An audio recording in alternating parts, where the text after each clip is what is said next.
Dr. Quijano, for that glowing introduction of Lynchpin. Wow. I just provided the GL account numbers to pay for things. That's all I did. And my assistant, Marcia, who will be here to did all the work.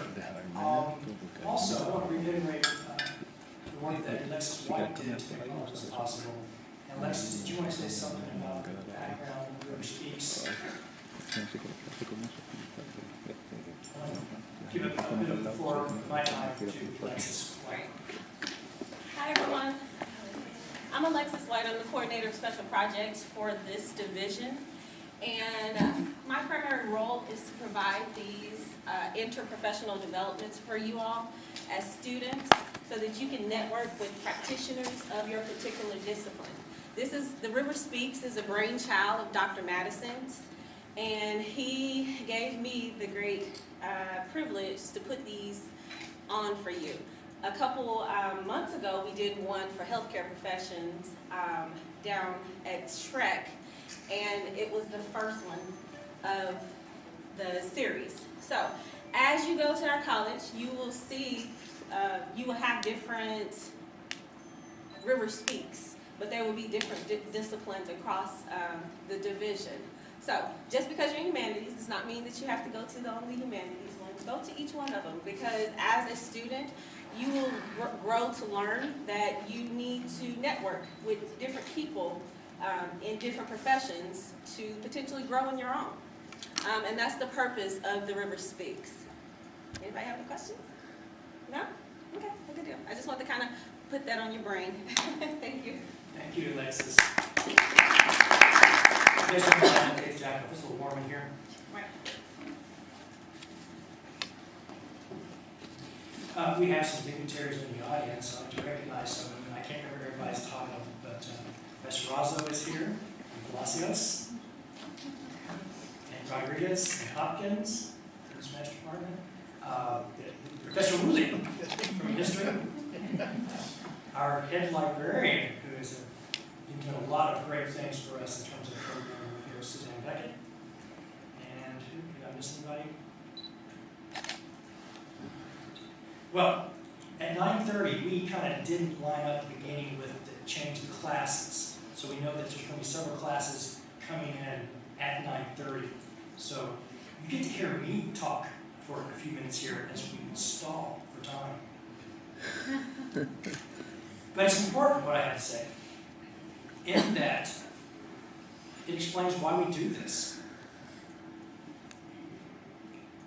Why literature? Why art? Why poetry? Are they necessary? And I argue that they are. And I'll lay that argument out for you in this manner. Math and science explain some really important things, like who we are, where we come from, why things happen. They can even predict when other phenomena will happen. This is really, really important to understand things. It has pulled us from being troglodytes grunting in a forest to civilized beings. So where does the humanities fit in? What does the humanities contribute to the story? Well, the laws of nature that explain the how, when, why, they exist whether we, humans, exist or not. The humanities tells us what that means. I'll give you some examples in a minute. But before I do that, I want to challenge you to think about that. Can you imagine life without any form of artistic endeavor? What that would be like? No poetry, no literature, no visual art, no architecture, no fashion design. Think about it. The everyday objects that we use are designed. Choices were made for aesthetic reasons. What if all that went away? What would life be like? So I challenge you. Now keep in mind, I've been teaching for a while. I'm kind of an old guy. And just in art appreciation alone, I've taught over 2,000 students. And all those students I've challenged with the same challenge. Can you have meaning to anything you do in life without some form of humanities, expressing what that meaning is. You can't do it. You can't do it. And what is life without meaning? Give it a shot. So far, nobody, including my colleagues, has been able to come up with an example to the contrary. So that kind of makes the arts and humanities a little important to us. If you want any meaning in your life. Let me give you an example. Religion is pretty important. Throughout all cultures, throughout history, obviously it's important, historically, undeniable.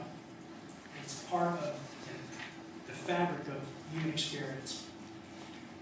So let's take a high mass, for example. You're at the Vatican. Here's the Pope. You have a high mass. A high mass is a pretty important event to a lot of people in their faith, in their identity, to the world. Now, imagine this high mass taking place with any art forms, anything related to the humanities. The vestments that the clergy wears is symbolic. Created by craftsmen, designed by, in fact, the uniforms of the guards were designed by Michelangelo. Did you know that? The Swiss Guard at the Vatican, those uniforms that look like clown suits. Michelangelo designed those. So the vestments go away. The liturgy goes away. It's a form of literature. The architecture, the Vatican itself, goes away. Michelangelo, Bernini contributed to the architecture. It goes away. The frescoes, the sculpture, like that David, or by Michelangelo. Even the movement. That's choreography. That's not normal movement. It's not pedestrian movement. That's choreography. It goes away. What do you have left for a high mass? You take all these things away, what do you have left? A bunch of naked people standing in the middle of a blank field. Think about it. What else do you have left? Standing around looking at each other saying, it's not very meaningful, is it? So, one more example, I'll let you go. We'll bring on our guest speaker. When I was a kid, I got to witness something that's pretty significant on a fuzzy black and white television. It was the landing on the moon. Neil Armstrong steps out of that lunar module, and what does he say? Can anybody quote it? What does Neil Armstrong say as he steps onto the moon, first man on the moon? One small step for man, one giant step for mankind. Thank you, Chad. Does that sound familiar? Okay. So think about this. I'm making this up, but I can imagine this happening. So in a boardroom with chalkboards behind these guys with lab coats, with all kinds of stuff that I don't understand scrawled on there, quadratic equations and stuff that I'll never understand. It's the final checklist before takeoff. We're going to send this group of 3 men to the moon. And a guy at the head of the table with his lab coat, his pocket protector full of pens, and a slide rule, as you know what slide rules are, your 4 calculators. And he says to everybody, goes around the room, have you forgotten anything? Systems check, oxygenation, landing, navigation, all these different systems. Have you done your checks? Have you double done your checks? Are we ready to go? And he gets to the last guy, his little lab coat, pocket protector, big glasses. His little engineer says, maybe we forgot something. Everybody stops. Silence. What? What did we forget? Well, I don't know. Maybe it's nothing. No. What is it? Well, when I was studying at MIT, I had a roommate that was a literature major. And he's always talking about this meaning thing. And, this is a pretty big deal. We're about to step on the moon. I mean, at that very moment, think about it. We're going to be going from being cavemen grunting to owning real estate up there in the sky, where we used to point and grunt and call these gods and goddesses in the sky. sky. We now own real estate up there. We're about to step on that planet, on that moon, sorry. Shouldn't we do something? One guy said, like what, a speech? Well, I don't know. I mean, those guys are going to be pretty busy. They're checking all the gauges and doing their checks. And I mean, they're all engineers. They're not artists. They're not writers. But somebody ought to say something. Neil ought to say something. Because it's going to be live on camera. It's live to the world. This is a big deal. Shouldn't we say something? So we don't have a bunch of naked people standing in the middle of the field, right? They said, well, yeah, I guess it is kind of important. So let's come up with something. So this is what they came up with. This isn't a true story, by the way. Neil Armstrong came up with this by himself. One small step, what was it at the end? One small step for man, and a giant leap for mankind. Now, do you normally talk like that? Do you walk up to the counter at McDonald's and say, give me a Big Mac, or give me death? One small bite for man, one giant leap for mankind, or giant bite for mankind. No, because it's not a special occasion to order a Big Mac, is it? We reserve special language. We reserve special marks, visuals, markers, sculptures, architecture. We reserve special designed things to commemorate, to give meaning to special places. Here, 1,000 men died to save freedom. Erect a marker. Here, something else happened. Erect a marker. Here's a painting behind the altar that depicts, you fill in the blank. Because we want to give it meaning. You don't want to be standing naked in the middle of the field going, ooh. So we turn to the artist.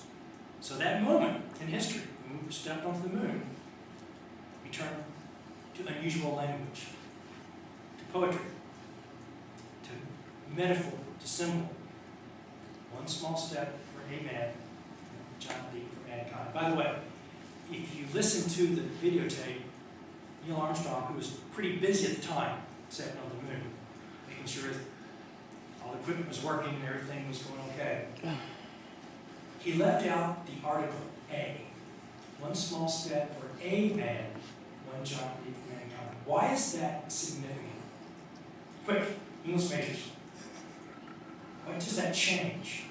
One small step for a man versus one small step for man, one giant leap for mankind. Do you see the difference? Are you artistic enough to see the meaning? Because it's a two-way street. In order to receive the meaning that artists are giving you, you've got to have some understanding of the art forms as well. Which is part of the reason why we're here with our version of River Speaks, is to bring an artist in to talk about his artwork. And the reason we're stalling is because at 9:30 the classes change. We're going to have some students coming in. So we have a few minutes. So I want to go back to that question. Come on, anybody want to take a stab? How does that change what Neil Armstrong said? One small step for a man versus one small step for man. It makes it for everyone instead of just making it all personal. So by personalizing the first part of that statement, one small step for a man, it contrasts with all of mankind, going from the micro to the macro. That's a big leap, isn't it? It reinforces the meaning, the gravity, the bigness of it, and personalizes it at the very same time.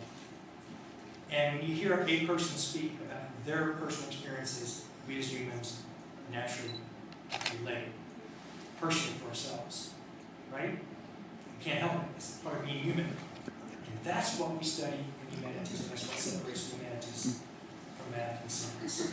That's any less or more important. Okay, I think I've worried you enough. Dr. Quijano, did you want to, you guys need to speak? I think we're ready for our main speaker. Dr. Quijano, would you like to introduce David? I'm going to take some pictures. Sorry, you're busy taking pictures.